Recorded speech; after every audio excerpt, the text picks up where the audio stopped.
أعوذ بالله من الشيطان الرجيم بسم الله الرحمن الرحيم سبحانك لا علم لنا إلا ما علمتنا إنك أنت العليم الحكيم۔ قرآن کریم کی مثالوں کا بیان۔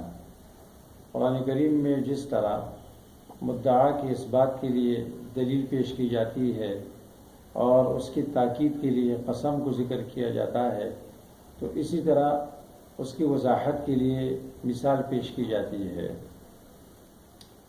دنیا میں ہر عقل مند انسان اپنی بات کی وضاحت کے لیے مثال پیش کرتا ہے اور مثال کا سہارا لیتا ہے۔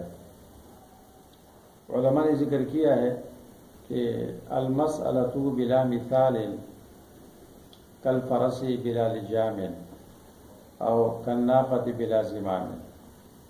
کوئی مسئلہ مثال کے بغیر اس طرح ہوتا ہے کہ جس طرح گھوڑا لگام کے بغیر ہو اور اونٹنی بھی لگام کے بغیر ہو تو وہ چلا جائے گا، اسی طرح مسئلہ بھی ذہن سے نکل جائے گا۔ ہر عقل مند آدمی اپنی بات کو واضح کرنے کے لیے مثال کا سہارا لیتا ہے۔ اسی طرح قرآن کریم میں بھی اللہ تعالیٰ نے مثالیں ذکر کی ہے اور اس کی فضیلت اللہ تعالیٰ نے یہ بیان کی ہے، وَتِلْكَ الْأَمْثَالُ نَضْرِبُهَا لِلنَّاسِ وَمَا يَعْقِلُهَا إِلَّا الْعَالِمُونَ۔ یہ مثالیں ہم بیان کرتے ہیں لوگوں کو سمجھانے کے لیے، اور اس کو علماء ہی سمجھتے ہیں۔ مثال سمجھنے والے کو، قرآن کریم کی مثال سمجھنے والے کو اللہ تعالیٰ نے عالم قرار دیا ہے۔ جو قرآن کریم کی مثال سمجھتا ہے وہ عالم ہے، اور جو قرآن کی مثال نہیں سمجھتا ہے وہ عالم نہیں ہے۔ اس لیے بہت سارے اسلاف میں سے ایسے گزرے ہیں کہ جب وہ قرآن کریم کی کسی مثال میں غور کرتے تھے اور اس کی تطبیق کرتے تھے اور ان کی سمجھ میں نہیں آتی تو وہ روتے تھے کہ میں عالم نہیں ہوں، اس لیے کہ میں قرآن کریم کی مثال کو نہیں سمجھتا ہوں۔ قرآن کریم کی مثالیں یہ مستقل مضمون ہے، مستقل درس ہے، اور اگر کسی شخص کو قرآن کریم کی مثالیں صرف پڑھا دی جائے تو وہ قرآن کریم کا بہت بڑا حصہ سمجھ سکتا ہے۔ مثال، مثل، مثیل اور مثل کے معنی ہوتے ہیں حالت کے۔ وَلِلَّهِ الْمَثَلُ الْأَعْلَى وَلِلَّهِ الصِّفَةُ الْعُلْيَا۔ تو مثل کے معنی حالت اور صفت کے آتے ہیں، اور مثل، مثیل، مثال، اس کا لغوی معنی ہوتا ہے کہ تشبیہ شیء بشیء آخر فی حکمہ، ایک چیز کو تشبیہ دینا دوسرے کے ساتھ حکم میں، یا ایک محسوس کو دوسرے محسوس کے ساتھ، یا تصویر المعقول فی صورت المحسوس، کسی معقول چیز کو محسوس بنانے کے لیے مثال پیش کی جاتی ہے، اور لتقریب المراد الی الفہم، اور بات کو فہم کے قریب کرنے کے لیے مثال پیش کی جاتی ہے۔ قرآن کریم میں تقریباً 41 یا 44 قسم کی مثالیں ہیں جو صراحتاً ہے۔ قرآن کریم میں 2 قسم کی مثالیں ہوتی ہیں، بلکہ 3 قسم کی۔ ایک ہے امثال مصرحہ، وہ مثالیں جو صریح ہے، جس میں مثال کا لفظ ہے، یا کاف تشبیہ کے لیے ہے، یا تشبیہ اور مثل دونوں کا لفظ ہے، جیسے لیس کمثلہ شیء، اور یا مثال کا لفظ ہے، اس میں تشبیہ ہے۔ اور ایک ہے امثال کامنہ، یہ امثال مصرحہ تو قرآن میں بہت زیادہ ہے اور بالکل واضح ہے۔ ایک ہے امثال کامنہ، چھپی ہوئی مثالیں، جیسے قرآن کریم میں ہے لا فارض ولا بکر عوان بین ذلک۔ بنی اسرائیل کو اللہ تعالیٰ نے گائے کی نشانی اس طرح کی کہ وہ نہ بڈھی ہوگی نہ جوان ہوگی، بلکہ ان کے درمیان ہوگی، عوان بین ذلک۔ تو خیر الامور اوسطھا، خیر الامور اوسطھا یہ یہاں سے لیا گیا ہے۔ یا لیس الخبر کالمعائنہ، لیس الخبر کالمعائنہ، خبر وہ دیکھنے کی طرح نہیں ہے، مشاہدے کی طرح نہیں ہے۔ ابراہیم علیہ السلام کے اس قول سے لیا گیا ہے وَلَكِنْ لِيَطْمَئِنَّ قَلْبِي۔ اسی طرح اور بھی بہت ساری اس کی مثالیں ہیں۔ اور ایک یہ امثال مصرحہ، امثال کامنہ کو تو دعوی پر بطور دلیل کی پیش کیا جا سکتا ہے، لیکن امثال مرسلہ کو پیش نہیں کیا جا سکتا ہے۔ امثال مرسلہ کہ اس میں تشبیہ کا کوئی لفظ نہ ہو اور وہ امثال کامنہ بھی نہ ہو، بطور ضرب المثل کی پیش کیا جاتا ہو۔ جیسے کسی کے سامنے کوئی مسئلہ واضح ہو جائے اور وہ یہ کہے الآن حصحص الحق، ابھی مسئلہ واضح ہو گیا، تو اس کو کہتے ہیں امثال مرسلہ۔ لیکن یہ بات ضروری ہے کہ قرآن کریم کی یہ امثال مرسلہ یہ مذاق کے طور پر کبھی پیش نہ کیا جائے، بہت خطرناک معاملہ ہے، اس کو مذاق میں پیش کرنا جائز نہیں ہے۔ قرآن کریم میں جو امثال مصرحہ ہے، واضح مثالیں جو 41 یا 44 قسم کی مثالیں ہیں، عام طور پر وہ 2 قسم کی مثالیں پیش کی جاتی ہے، مائی اور ناری، پانی والی مثال اور آگ والی مثال۔ سورۃ بقرہ کی شروع میں اللہ تعالیٰ نے منافقین کے لیے 2 مثالیں پیش کی ہے، مثلہم کمثل الذی استوقد نارا، آگ والی مثال، او کصیب من السماء، پانی والی مثال۔ یہ اس لیے کہ آگ کے اندر بھی 2 چیزیں ہیں، پانی کے اندر بھی 2 چیزیں ہیں۔ آگ کے اندر صفت احراق ہے، جلاتا ہے، اور ایک روشنی ہے، یہ اچھی صفت ہے۔ اور پانی کے اندر بھی 2 صفتیں ہیں، ایک ہے مادہ حیات ہے، اور پانی زیادہ ہو جائے تو ہلاکت برپا کرتا ہے۔ تو اسی طرح جو قرآن پر ایمان لاتا ہے، قرآن کریم بارش کی طرح ہے، اس سے اس کا دل زندہ ہو جاتا ہے اور روشن ہو جاتا ہے، اور جو اعراض کرتا ہے تو وہ جلے گا اور تباہ ہو جائے گا۔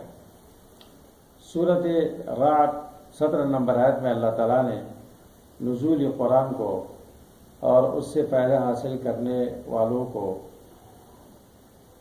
ذکر کیا ہے، اس کی مثال پیش کی ہے۔ پہلی مثال مائی ہے اور دوسری ناری ہے۔ فرمایا انزل من السماء ماء فسالت اودیۃ بقدرها فاحتمل السیل زبدا رابیا۔ اللہ تعالیٰ نے بارش برسائی تو وادی، ہر وادی بہنے لگی اپنے اپنی مقدار میں، تھوڑی وادی میں، نہر میں کم پانی اور بڑے میں زیادہ پانی، اور اس کے اوپر جاگ بھی اٹھ گیا، جاگ بھی کھلا ہوا نظر آ رہا ہے اس پہ۔ اسی طرح جب قرآن نازل ہوتا ہے تو جس دل میں زیادہ صلاحیت ہے اس میں زیادہ علم آتا ہے، جس میں کم صلاحیت ہے اس میں کم علم آتا ہے۔ اور جیسے بارش برستی ہے، سیلاب آتا ہے اور پانی گدلا ہوتا ہے، اس میں جاگ بھی ہوتا ہے، اس طرح شبہات پیدا ہوتے ہیں، دلوں میں شبہات پیدا ہوتے ہیں، اس کا طوفان آ جاتا ہے۔ اور اگر آپ قرآن بیان کریں گے تو ارد گرد بھی طوفان برپا ہو جاتا ہے، لیکن کچھ دیر کے بعد پانی جب بہتا ہے اور جاگ خشک ہو جاتا ہے، صاف پانی رہ جاتا ہے، اس سے لوگ پیتے ہیں، ان کی زندگی کا سبب ہے، جانور بھی پیتے ہیں، اور اس کے اندر سونا اور چاندی بھی ہوتا ہے۔ سونا اور چاندی سے لوگ سونا اور چاندی اور اسی طرح پیتل اور تانبا، اس سے بھی جب برتن بنائے جاتے ہیں تو اس کے اوپر بھی جاگ اٹھتا ہے، وہ جاگ بھی ختم ہو جاتا ہے۔ اس کے بعد وہ سونا اور چاندی سے بننے والا زیور اشرف الاعضاء، انسان کے ماتھے کا جمر بن جاتا ہے، گلے کا ہار بن جاتا ہے۔ اسی طرح قرآن کریم اشرف الاعضاء انسان کے دل و دماغ میں بس جاتا ہے۔ تو پہلے مثال کے پہلے جز پانی والا ہے، مائی ہے، اور دوسرا ناری ہے، وَمِمَّا يُوقِدُونَ عَلَيْهِ فِي النَّارِ، اور جس پر آگ جلاتے ہیں، ابتغاء حلیۃ او متاع زبد مثلہ، زیور بنانے کے لیے یا اس طرح کوئی اور سامان بنانے کے لیے، اس پر بھی اسی طرح جاگ اٹھتا ہے۔ کذالک یضرب اللہ الحق والباطل، اسی طرح اللہ مثال بیان کرتے ہیں حق و باطل کی۔ باطل جاگے اور حق صاف پانی ہے، اور حق وہ زیور ہے۔ فاما الزبد فیذهب جفاء، جاگ تو خشک ہو جاتا ہے۔ واما ما ينفع الناس فيمكث في الارض، اور جو لوگوں کو نفع پہنچاتا ہے وہ زمین میں رہ جاتا ہے، صاف پانی۔ اسی طرح صاف عقیدہ قرآن و سنت وہ ہمیشہ رہتے ہیں، اور اس کے مخالفین تباہ ہو جاتے ہیں۔ کذالک یضرب اللہ الامثال، اسی طرح اللہ تعالیٰ حق و باطل کے لیے مثالیں بیان کرتے ہیں۔ اسی طرح اللہ تعالیٰ نے مثال بیان کی ہے سورۃ اعراف میں، دنیا پرست عالم کی مثال اللہ نے بیان کی ہے کہ جو دنیا پرست عالم ہوتا ہے اس کی علامت کیا ہوتی ہے۔ اس کی مثال اللہ نے دی ہے کتے کے ساتھ، فَمَثَلُهُ كَمَثَلِ الْكَلْبِ وَاتْلُ عَلَيْهِمْ نَبَأَ الَّذِي آتَيْنَاهُ آيَاتِنَا فَانسَلَخَ مِنْهَا فَأَتْبَعَهُ الشَّيْطَانُ فَكَانَ مِنَ الْغَاوِينَ وَلَوْ شِئْنَا لَرَفَعْنَاهُ بِهَا وَلَكِنَّهُ أَخْلَدَ إِلَى الْأَرْضِ وَاتَّبَعَ هَوَاهُ فَمَثَلُهُ كَمَثَلِ الْكَلْبِ، کتے کی مثال پیش کی ہے۔ علامہ ابن قیم رحمہ اللہ، جنہوں نے کتاب الامثال فی القرآن کتاب لکھی ہے اور بڑی شاندار کتاب لکھی ہے، قرآن کریم کی مثالوں کی تطبیق کی ہے، وہ فرماتے ہیں کہ لازمی ہے کہ آپ کتے کے خصائل پہچان لیں، اس وقت تک آپ دنیا پرست عالم کو نہیں پہچان سکتے ہیں اور اس مثال کو آپ نہیں سمجھ سکتے ہیں۔ کتا بڑا حریص ہوتا ہے، اس کے اندر بہت زیادہ حرص ہوتی ہے، اور اس حرص کی وجہ سے جب وہ چلتا ہے زمین کو سونگھتا ہے، اور آپ پتھر پھینکو تو اس کے پیچھے بھی بھاگتا ہے، اور حرص کی وجہ سے بہت ذلت برداشت کرتا ہے۔ اسی طرح وہ اپنے ہم جنس کا بڑا دشمن ہے، ایک کتا دوسرے کتے کو برداشت نہیں کرتا ہے۔ اور اسی طرح کتے کی خصلت یہ ہے کہ وہ غریبوں اور فقیروں کے پیچھے بھونکتا ہے، اور جس کی حالت اچھی ہو، وہ ظاہری شکل سے کپڑوں سے مالدار لگتا ہو، تو اس کے سامنے دم ہلاتا ہے۔ یہی مثال دنیا پرست عالم و پیر کی ہے کہ وہ بڑا حریص ہوتا ہے اور حرص کی وجہ سے ذلت برداشت کرتا ہے، اور اپنے ہم جنس کا دشمن ہوتا ہے، وہاں کوئی دوسرا پیر آتا ہے تو اس کو برداشت نہیں کرتا ہے، دوسرا عالم آتا ہے اس کو برداشت نہیں کرتا ہے، اور اپنے قریب میں اس کے قریبی مدرسہ بنتا ہے تو اس کے خلاف ہوتا ہے، اپنے ہم جنس کا دشمن ہوتا ہے، اور مالداروں کی چمچگیری کرتا ہے اور غریبوں کو توجہ نہیں دیتا ہے بلکہ ان کو ڈانٹتا ہے۔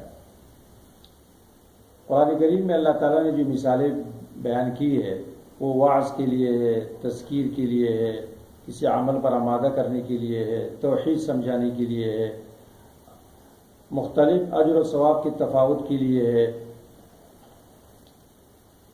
اور جو مثال بھی اللہ تعالیٰ نے جس چیز کے ساتھ مثال پیش کی ہے اس کے اندر بڑا نقطہ ہوتا ہے۔ مثل الذین اتخذوا من دون اللہ اولیاء کمثل العنکبوت اتخذت بیتا، مشرکین کا اپنے الہہ کے ساتھ جو تعلق ہوتا ہے اس کو اس طرح بیان کیا جس طرح مکڑی کا اپنے جالے پر اعتماد ہوتا ہے، اس کا جالا اس کو بچا نہیں سکتا ہے۔ اسی طرح مشرک جو اپنے معبود پر اعتماد کرتا ہے وہ اس طرح کمزور ہے، اور مکڑی خوبصورت محل میں ہو لیکن وہ پھر بھی اپنا جالا بناتا ہے، اپنا گھر الگ بناتا ہے۔ اس طرح مشرک اور بدعتی اپنا علیحدہ دین بناتا ہے، دین کے خوبصورت محل میں ہو تب بھی وہ بناتا ہے۔ قرآن کریم اور اس کی مثالیں یہ تعبیر خواب کی بھی اصول ہے، خواب کی تعبیر کی اصول ہے۔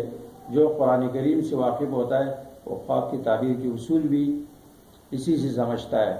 مثلا جو خواب میں دیکھے کہ اس نے کشتی دیکھی تو یہ نجات کی علامت ہے، فَأَنْجَيْنَاهُ وَأَصْحَابَ السَّفِينَةِ۔ وہ دیمک دیکھے تو یہ موت کی علامت ہے، مَا دَلَّهُمْ عَلَى مَوْتِهِ إِلَّا دَابَّةُ الْأَرْضِ تَأْكُلُ مِنْ سَأَتَهُ۔ وہ پرندہ دیکھے کہ اس کے سر پہ ٹونگے مار رہے ہیں تو فتح الطیر من رأسہ، یہ اس کی موت کی علامت ہے۔ علامہ ابن سیرین رحمہ اللہ کی کتاب سے یہ انتہائی واضح ہے۔ تو قرآن کریم کی مثالیں مثال ممثل لہو کی وضاحت کے لیے ہوتی ہے، من کل الوجوہ، اس کے اندر تشبیہ لازم نہیں ہے۔ اس لیے مشرکین نے اعتراض کیا تھا کہ قرآن کریم اللہ کی کتاب نہیں ہے، اس لیے کہ اس میں ذباب و عنکبوت اور رعد اور برق، اس خسیس چیزوں کا ذکر ہے۔ تو اللہ نے ان کو جواب دیا، ان اللہ لا یستحیی ان یضرب مثلا ما بعوضۃ فما فوقہا، اللہ تعالیٰ مثال نہیں چھوڑتے ہیں کہ مچھر کے ساتھ یا اس سے اوپر کسی چیز کی مثال بیان کرے، کیونکہ مثال ممثل لہو کی وضاحت کے لیے ہوتی ہے۔ تو تمثیل الخسیس بالخسیس یہ فصاحت ہے اور یہ اعلیٰ درجہ ہے۔ مقصود یہ چیزیں نہیں ہے بلکہ مثال کا غایہ ہے اور مقصد ہے۔ اس لیے قرآن کریم کی مثالیں یہ مستقل درس ہے اور اس کو الگ طور پر خاص طور پر سمجھنا چاہیے۔ قرآن کریم میں تدبر کرنے والا اگر مثال کو نہ سمجھے تو اس کو چاہیے کہ وہ علماء سے سمجھ لے، اور اس کے اندر بہت بڑا علم ہے، بہت بڑا فہم ہے۔ اللہ تعالی ہمیں قرآن کریم کی مثالوں کی سمجھنے کی توفیق عطا فرمائے۔ وآخر دعوانا الحمد للہ رب العالمین۔